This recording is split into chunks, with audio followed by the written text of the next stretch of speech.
પણ માં રાતે એટલું હેરાન કરે કે એક દિવસ અમે 4 વાગ્યા સુધી જાગ્યા અને પગના ઝાંઝર બહાર ખખડ. મારી બેન છે ને એના ઘર ઉપર આવીને કોઈક બેસી જાય પણ મારી કંઈ ન્યાય ના આવે. અને જ્યાં જઈએ ને તાર બસ બધા બુવા એમ જ કે મટી જશે, આટલો વાયદો કરે અને પછી કંઈ ન્યાય જ ના આવે. પણ મારી તમારે ત્યાં આવ્યા ને અમે 6 મહિના બેઠ્યા અને પછી મારા મમ્મી બોલ્યા કે હું મેરડી માં ધૂણું છું, તમારે ત્યાં ગરબો લઈને આવ્યા ને મારી એટલું કીધું કે માં જગતજનની જોગ માયા, મારા અમૃત બાપાની મેરડી માં, મારી માં બોલતી થઈ ને એટલું જ મારે બહુ સારું કહેવાય માં. કેમ કે 10 વર્ષ સુધી અમે એટલા થાકી ગયા ને કે મારી કોઈ રસ્તો જ નહોતો મળતો. અમારું કોણ હતું એમને ખબર જ નહીં.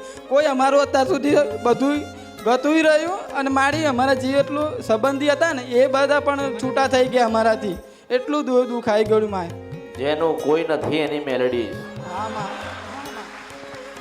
જેને મળી, જેને પ્રાપ્ત થઈ એ સુખી સુખી ને સુખી કહેવાય. હા માં.